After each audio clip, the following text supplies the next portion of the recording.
So I'm really interested about how you... Oh, I think Robin's cat has muted the... Yeah, he just muted me. Hello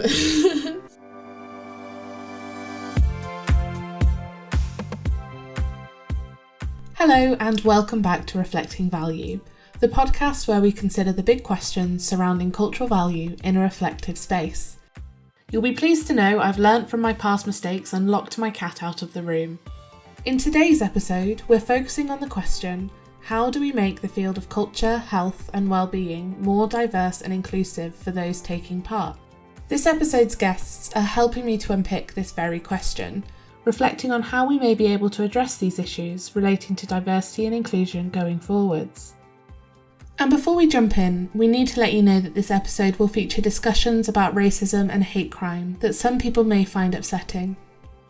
If you want to avoid this content, the exact times of these discussions are given in the show notes.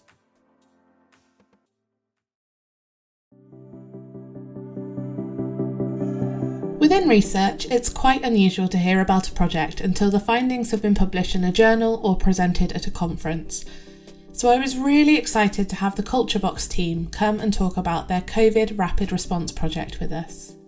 Culture Box is a project which is aiming to understand how arts and culture can be used to alleviate social isolation and loneliness for people living with dementia during times of COVID, especially those from Black and Asian communities who have been disproportionately affected by the pandemic. Joining me for this discussion was Professor Victoria Tischler, Dr. Hannah Zelig and Dr. Errol Francis. I was wondering, it might sound a bit strange, Errol, but would you mind describing the Culture Box for the listeners? Right. So the Culture Box is it's aimed at people living with dementia in care homes. And its main aim is to provide public health information about COVID-19 and to promote social interaction through cultural activities. I've actually got one. Sorry, it's not... I watched Errol bring up a box with a bright pink cover. From out of the box, Errol pulled out 3 pieces of paper. One with some written guidance, one with some beautiful botanical drawings of a tree, and one with an outline of an acorn which could be filled out as part of the exercise. They get one of these through the post, right, with this branding on it. And then there are drawing exercises based on the painting that people can do. I mean, I used to work in mental health facilities, and the idea of culture in those spaces was terribly instrumentalized in the sense that it was sort of occupational therapy, or art therapy, or it couldn't just be for enjoyment. The other thing was an assumption about what kind of culture they could cope with. So I think that in that sense of cultural value being a sort of notion about complexity or difficulty or, that works that require some kind of interpretation. We've been trying to challenge that, the dumbing down of what is provided for this group of people.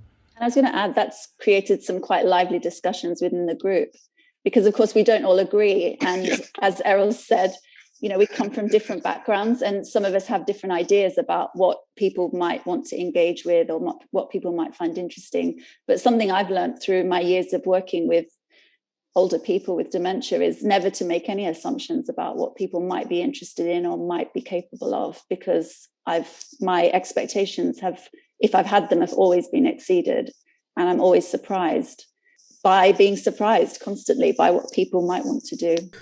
One of the challenges I'm seeing is when you're bringing together these kind of 3 areas. So you've got the cultural sector, you've got health, and you've got research coming together and how that maybe limits access. So I'm just interested in your take on this evident challenge that we have. I think we're driven by metrics often, aren't we? So somehow, even though we have and understanding that something is valuable to ourselves or to other people, somehow we have to measure it. That's something we've been grappling with in the Culture Box project, which is a COVID, a pandemic responsive project. And one of our aims, as Errol said, is to reach out to different communities and to alleviate social isolation using creativity and culture. And one thing we wanted to do specifically was to reach some of the groups that, don't engage in research, as you said, Robin, and trying to reach people from Black and Asian communities.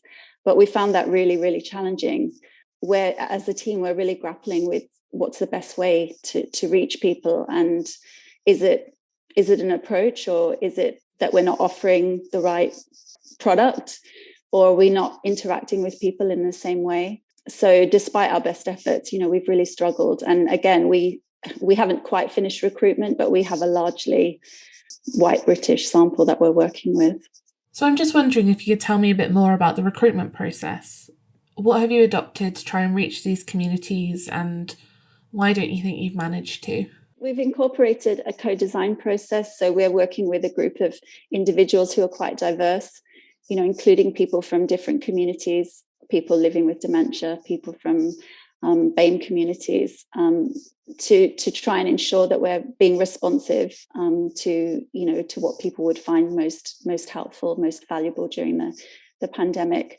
And we're also using a very iterative research approach. We're using participatory action research, which is very much about a dialogue between ourselves and our participants, and ensuring that we're able to change the delivery of what we're giving to care homes as we go along, rather than just offering, deciding on a particular way of offering materials or particular type of materials. We're trying to be very bespoke and very responsive in the way that we're working with people. Yet still, there's been this challenge, and I'm not really sure what the answers are. And that's something that as a team we're continuing to discuss. I do know that it's really important to build relationships with people in order to build trust and for people to really engage. And I think the pandemic, it's been sort of like a crisis response. We haven't had a lot of time to think. We didn't have a lot of time to think about the project when we put it together, and we've had to really react quickly. So that's been a challenge as well. Perhaps I would have liked to be a bit more thoughtful, a bit more slow, but we're working in a crisis and that hasn't been possible. Yeah, it's hard to underestimate the amount of thought and effort that we've put into recruitment and thinking about this and who we've worked with. But that's the key, really, the building of trust and the relational approach. We haven't had time. It's a rapid response project. And it's been really awkward. We've all been involved with phoning care homes and asking if they'd like to be involved in this work. And then by the time we've done that, we've already spoken for 3 minutes, and somebody might have 4 minutes to talk to us.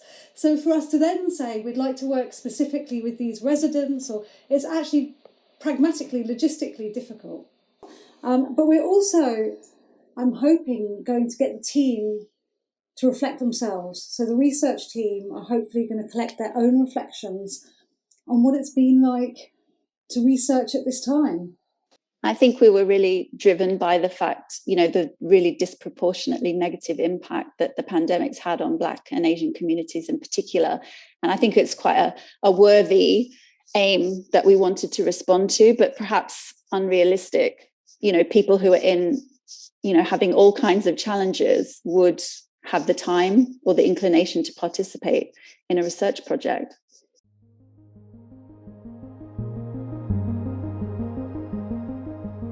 In talking to the Culture Box team, I had a rare insight into the reflections of a research project as it's taking place. What's clear from talking to this team is the complexities that lie in bringing together culture, health, and research.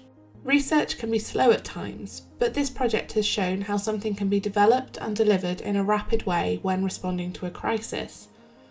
But the fast nature of this project may have meant less time to build trust with people living with dementia from Black and Asian communities.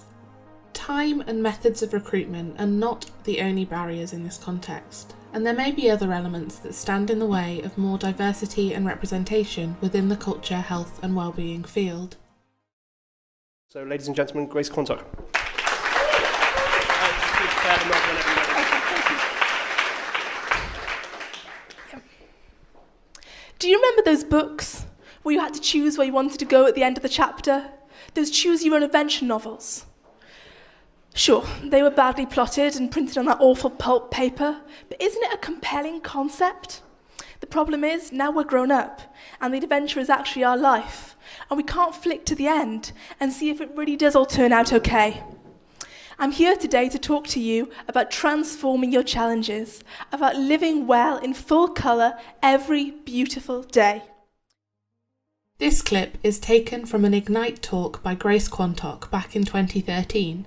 I thoroughly recommend listening to the full talk, which you can find a link to in the show notes for this episode. Grace is a psychotherapeutic counsellor and writer who works across health, social care and human rights. I spoke to Grace to reflect on the barriers that are created within this area for those who have multiple marginalised identities. Thanks so much for joining me, Grace. I wondered whether we could start with a question about research and what barriers you think might be created by research and even researchers working in this area.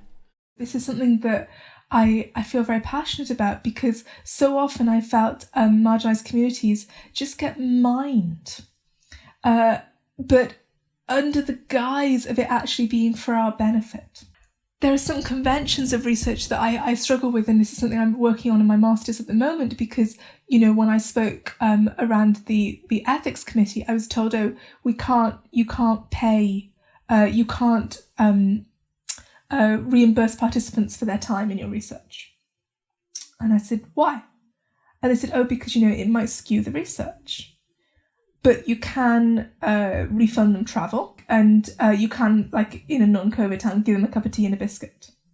So this is fantastic. This is fascinating. So we're saying that my attention to them won't skew the research at all. Food won't skew the research. Travel costs won't skew the research, but recompensing them for their time will. You know, I'd love to see the breakdown of how we found that to be true. But, you know, quite often this was coming from salaried people who were saying that, you know, expecting that somebody will have the capacity to participate in research. And, you know, I get asked to participate in research quite often and I have to turn it down because, you know, I'm a carer, I'm self-employed and I'm disabled.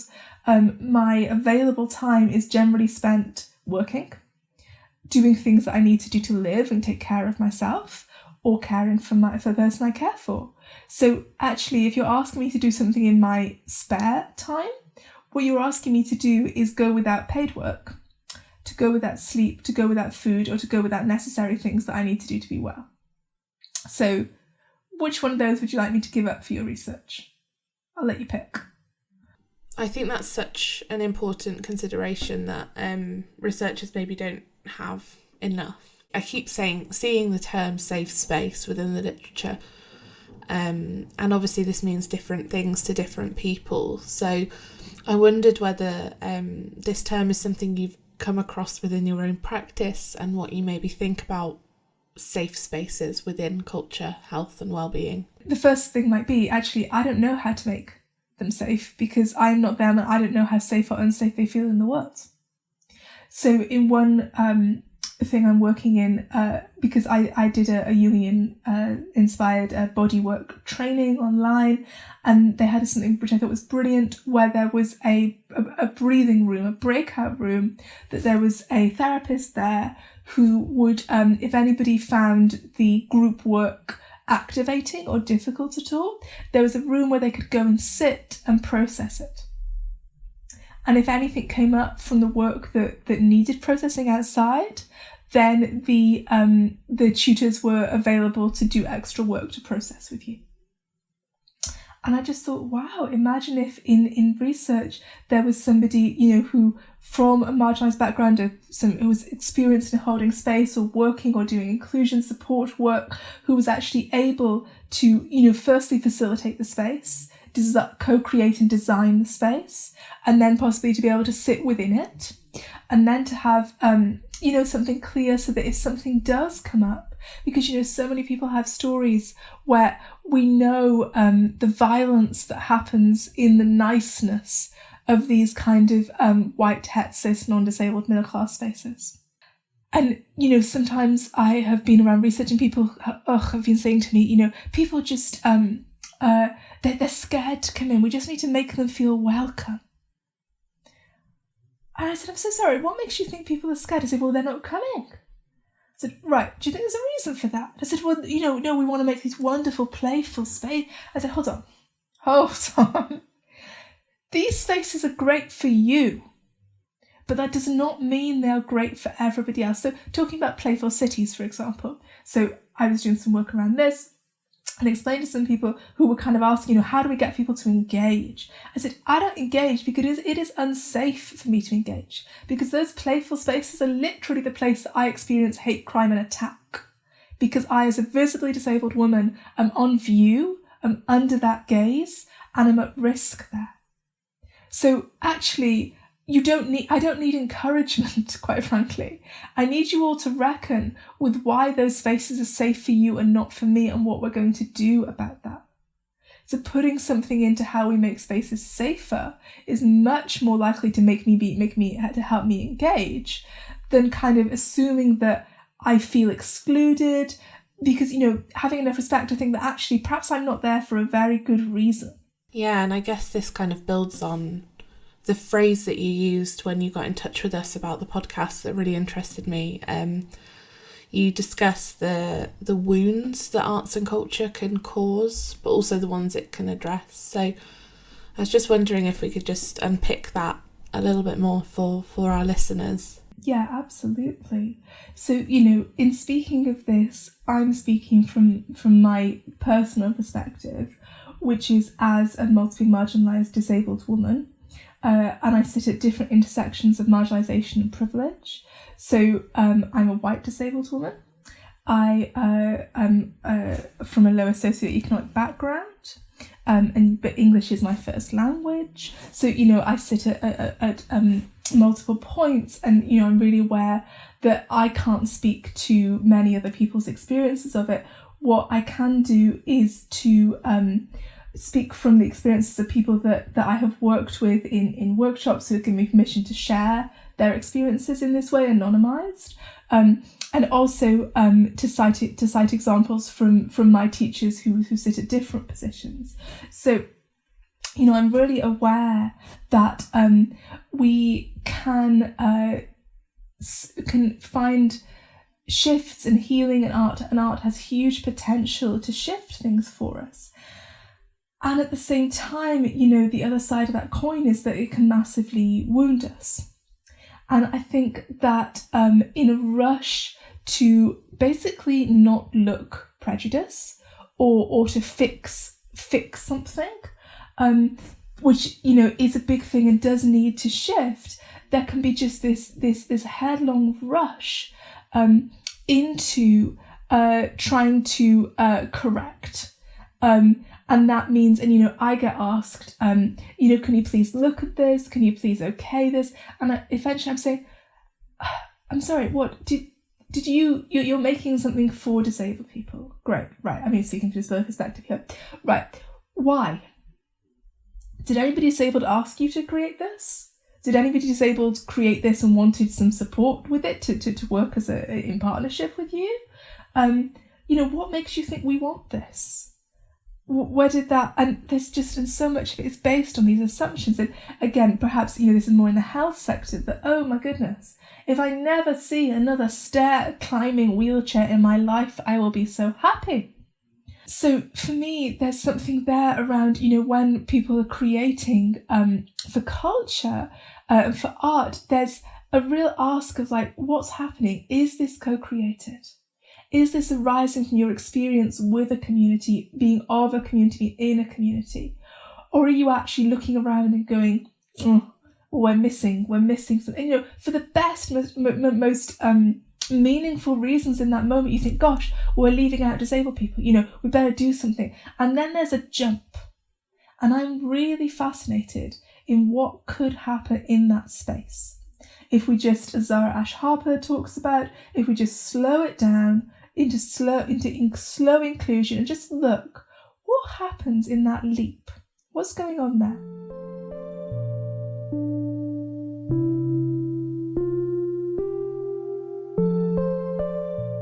Grace raises some really important reflections here on how the lack of flexibility in research can create additional barriers to participation for people who hold multiple marginalised identities. It's also clear that we have to think carefully about the places and spaces where culture, health and wellbeing programmes and research take place. And we need to ask ourselves these questions that Grace has suggested. Who is it for? Why is it being created? And what are my intentions?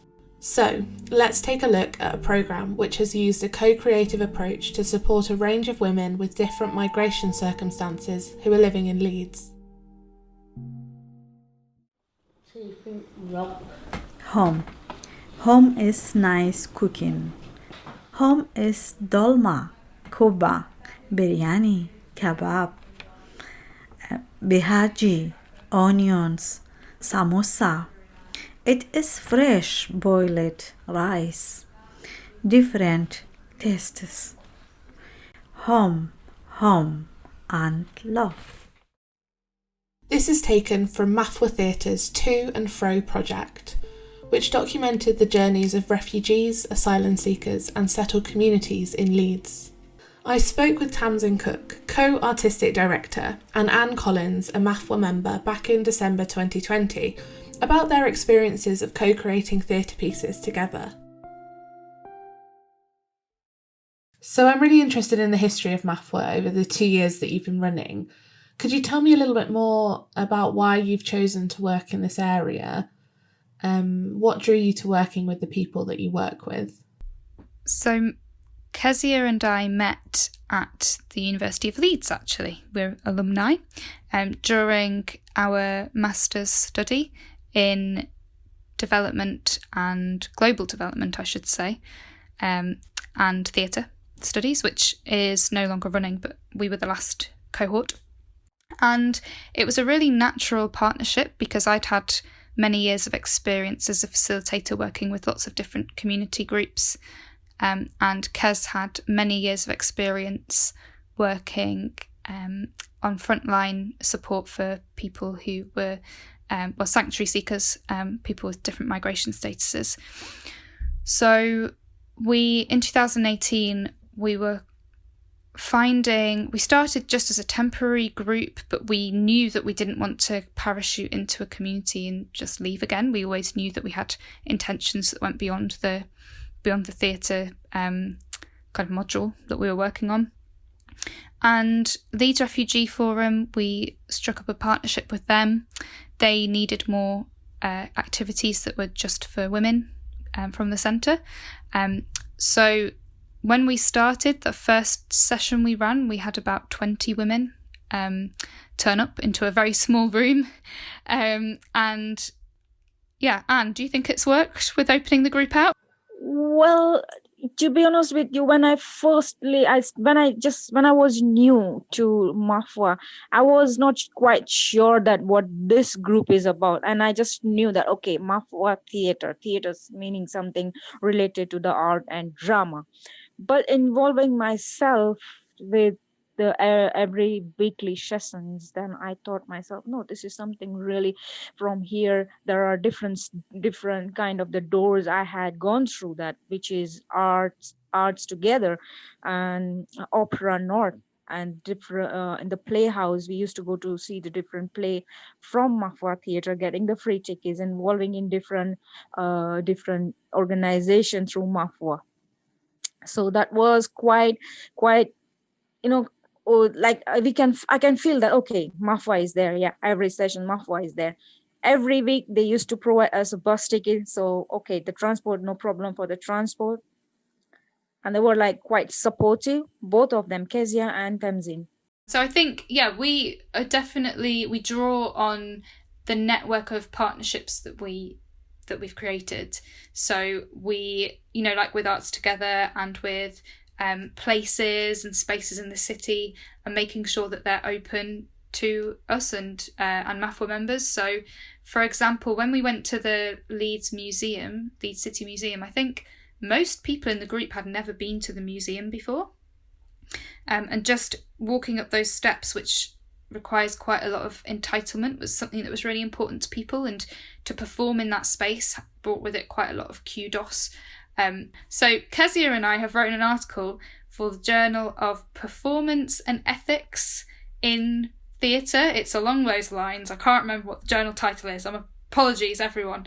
But you'll be able to find it somewhere around if you do a search in your academic institution. So we wrote about redistribution and recognition.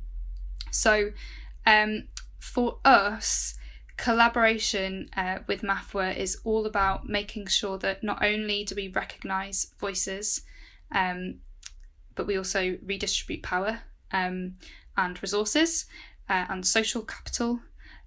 So a lot of what we do is trying to make sure that we are kind of using our kind of our education, our status and our background, and making sure that MAFWA members have access to everything that we have access to. So that's kind of from an academic kind of ethical point of view, and what we're trying to achieve. Universality as well is something that is important to us in terms of for the logistical stuff. So like everyone who comes gets a bus ticket, because if one person needs a bus ticket, then everyone gets one. That's just part of how we work. So nobody is kind of pointed out in that way. Yeah, I think that's a really important consideration. And Anne, I'd really love to know what you feel you're most proud of in the things that you've done with MAFWA so far. Well, I can say my most proud of the Transform Festival, which for me, no, not me, and not in front of nobody. So that was quite proud for me. And the whole project, when we went to Sheffield, that was unfortunately I could not go to Leicester, but yeah, I missed that part. But Sheffield and Leeds City Museum on the map, which is already there, and then we did the map and all this. It was a game master, but that game was nice, and it was really nice for me. And yeah, cooking with Pawin, but unfortunately we didn't like that because of the pandemic. We had to go through this lockdown, and because in February we were discussing about the plays and dedicating the time, and you have to do 2 sessions and 3 sessions a week. You have the MAFWA, was quite exciting. We also did in big practice in Leeds Refugee Forum, but then all of a sudden the lockdown came, so we couldn't do that this year. So we were really looking forward to do that, but as Tamzin said, that we could not do no more. So now we are also delivering online sessions since kind of September. We were really aware that another lockdown was likely to happen, so we equipped people. Again, Leeds, the City of Leeds were great, but there was 100% Leeds Digital we were able to get a grant from, so we were able to equip I think 8 women with phones, so that they could take part in the WhatsApp group, and we were hoping that would enable people to join in on Zooms as well. Unfortunately, obviously being a theatre company, we don't have the best IT kind of knowledge, so we've had to get more funding for tablets, because the phones that we provided people just aren't up to scratch. So we've done our best, but we can be critical of ourselves and say we haven't always managed to pull it off. Really, I think it's like you say, it's really important to reflect on these things. So when things go back to normal, how will your experiences in times of COVID change your practice, and how you think about MAFWA going forwards? Go on, Anne. Would you be able to answer what you would want from MAFWA, when things go back to a bit of normality, and how it might change your perception? Well, to be honest with you here, MAFWA before was really nice, friendly. You can sit together. But now because of this pandemic, it has affected minds so badly that are we going to do the same? You just now you have automatically, when somebody is coming near you, oh, come on, there's a social distancing. So now it's in the mind there with the mask and the social distancing. So you cannot you cannot chat with anybody near you far and make a distance. So I wonder how would be MAFWA after this pandemic. But even then, we don't know when this pandemic is going to end, when the vaccine is going to come. But it would be quite different to get together again the same way before. For me, I'm telling, I don't know about others' experience, but yes, now also for myself, when I'm somewhere in the queue and somebody come near me, I'm just scared. Okay, let me make myself a space.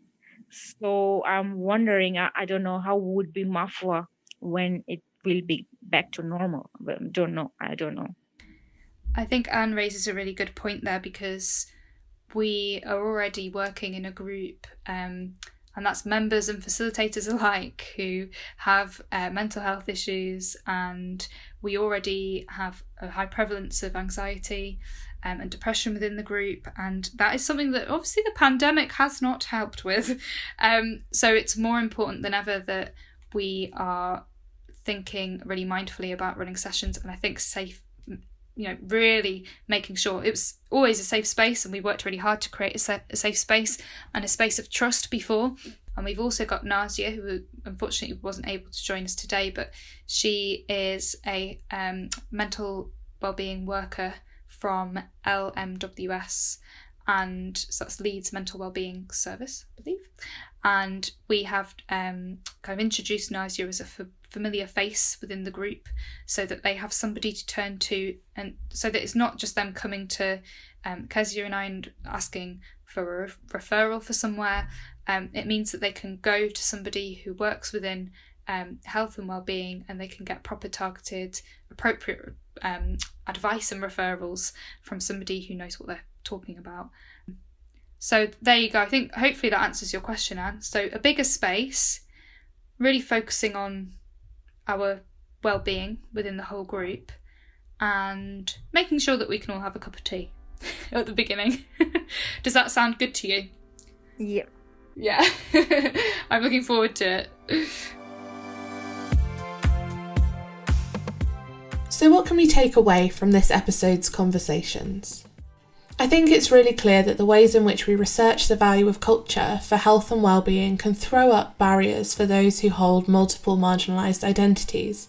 And there's so much work that needs to be done in order to ensure that research in this area becomes more diverse and representative. This episode's guests highlighted the value of building trust with different communities and asking questions as to what spaces are seen as safe to different people. And this, of course, requires an emphasis on co-creation and collaboration. But we also need to reflect and take action on who holds the power in these spaces and how it can be redistributed more equally. While there are many examples of good practice when it comes to involving diverse and representative communities in health and wellbeing work, within research these nuances are rarely acknowledged or reflected upon. So I think today's conversation is a starting block for further reflection, and I'd be really interested to hear what you think going forwards. What actions can you take forwards in your research or practice to redistribute power and co-create spaces that are safe and inclusive? How might you make your research and practice more flexible so you can develop trust with different communities? What can happen in those uncomfortable spaces if we slow down our thinking before springing to action? That's all from me.